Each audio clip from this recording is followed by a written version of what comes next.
Bonjour, bienvenue chez nous. À 125 et après, on essaye toujours de faire comprendre que se sortir des violences, se sortir des traumas, c'est une question d'énergie. Qu'on est plus forte quand le corps est plus fort et que tout part de l'intérieur, quel que soit l'immense chantier des travaux qu'on a à accomplir pour réinventer nos vies. Et donc à 125 et après, on a décidé de rentrer au cœur du problème et de vous apprendre à vous défendre pour vous sentir plus forte et pour ne plus avoir peur. Donc, on commence une série, un programme qu'on a appelé Mission Forteresse, pour être votre propre forteresse. Et pour ça, j'ai l'immense joie de vous proposer une collab de self-défense avec une association complètement dingue qui s'appelle Krav Maga Women's Protect. Aujourd'hui, son fondateur, Michael Obadia, va venir nous apprendre comment nous défendre chez nous ou dans la rue, parce que quand le corps est plus fort, on est plus forte.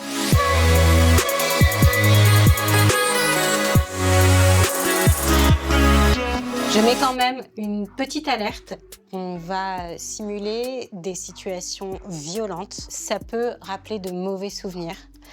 Et pourtant, c'est comme ça qu'on met du positif. Parce que ça veut dire que la prochaine fois que ça arrive, peut-être que ça nous fera plus mal, ou moins mal en tout cas. Voilà, la situation que je te propose de travailler aujourd'hui, c'est un étranglement de face, quand t'es pas encore complètement bousculé vers l'arrière, et une deuxième phase où t'es bousculé vers l'arrière. Donc le premier étranglement,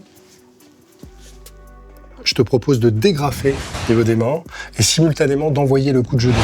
Un coup de genou aux parties génitales bien en dessous, De là où mon ça fait genou, mal. là où j'ai le plus Alors d'équilibre. oui, ça peut être le droit ou le gauche, si c'était gauchère. Je suis de face, ça change pas grand-chose. Ok. Oui, super. On refait.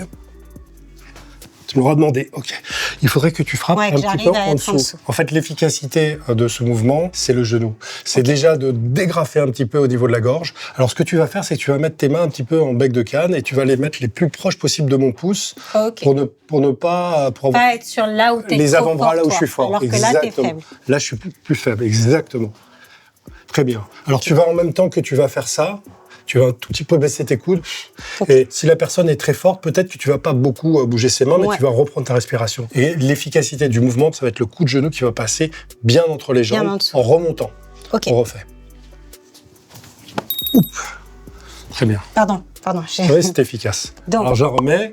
Alors, tu vas éviter de trop descendre sur tes appuis. Ça va pas te servir à grand-chose. Tu vas envoyer légèrement tes épaules vers l'arrière, en même temps que ton genou va remonter et tu feras bien en dessous. Voilà. Et tu vas pas essayer d'attraper comme ça, parce que c'est compliqué. Tu vas juste essayer de glisser tes mains un peu comme ça. Okay. Tu vas les casser un peu, parce que quand tu vas aller vers le bas, elles vont bien se positionner pour avoir de la force. Okay. Voilà. On recommence. Peut-être dans cet angle-là. Voilà. Tu vas mettre tes coudes un tout petit peu plus vers le bas. Ok. Voilà. Tu remarques que le mouvement est très simple. Très instinctif. Oui. Par contre, c'est la précision du coup que tu dois travailler. Et souvent, on frappe de face, alors qu'il faut vraiment passer en dessous pour remonter là où ça fait mal. Ok. Et donc là, tu m'entraînes. La deuxième partie, c'est que je vais plutôt te pousser. Et si tu exécutes ce mouvement, tu risques d'être déséquilibré. Donc, tu vas devoir faire des petits pas. Là, tu pourras pas le faire. Donc, ce que je te propose, c'est, regarde-moi, tu fais des petits pas et tu lèves un bras. Voilà. Tu amènes ton épaule le plus proche possible de ton menton pour aller sur mon articulation. Et ensuite, tu reviens avec un coup de coude. D'accord. Donc, je fais ce mouvement de côté ? On va le faire ensemble. Viens. Ok. Donc, tout doucement, tu recules, tu fais des petits pas pour pas être déséquilibré. Tu lèves un bras. Alors, pas à l'intérieur, à l'extérieur. Voilà. Et tu remarques qu'en remontant, regarde sur mon articulation ce qui se passe, tu vois. Exactement. Ne le baisse pas trop, parce qu'après, tu vas devoir revenir avec un coup de coude. Ok. Si possible, à la gorge ou au visage. Et par contre, une fois que tu as fait ce mouvement, tu prends appui pour revenir poids de corps vers moi, dans le même mouvement. Oui, tac, super. Tu vois, donc l'idée dans le mouvement, c'est on est pris par la gorge, on est poussé, on essaye de tout de suite de faire des petits pas pour se rétablir, parce que si on attend, on va tomber en arrière. Et plus tu seras droite, plus tu pourras facilement faire ton mouvement circulaire. Encore une fois. Ouais, ok. Donc, si je récapitule, étranglement où je bouge pas. Je mets un petit peu, mais je casse un peu mes doigts comme ça. Tes poignets. Mes poignets, pour écarter, et coup de genou en dessous des testicules. Simultanément, en dessous, au niveau des testicules, en remontant. Voilà. Exactement. Hop, comme ça. Et si jamais tu m'entraînes en arrière, j'essaye de faire un maximum tu fais des pas petits naturels, tu fais des pas naturels, mais en tout cas, tu fais des pas pour te rétablir au niveau de l'équilibre. Pour me rétablir. Et là, en même temps que j'accroche ici, je lève ça. Tu recules la jambe. Et ensuite, une fois que tu as fait ça, tu reviens avec tout le poids de corps pour un coup de coude latéral. Le plus efficace et le plus dangereux, c'est au niveau de la gorge. Donc le mouvement, c'est là. Je tire, je me décale, je fais un grand cercle et je reviens. Si tu le refais, s'il te plaît, vas-y, tu retires. Alors là, tu vas avoir un mouvement circulaire et tu vas pivoter un peu sur ton pied d'avant.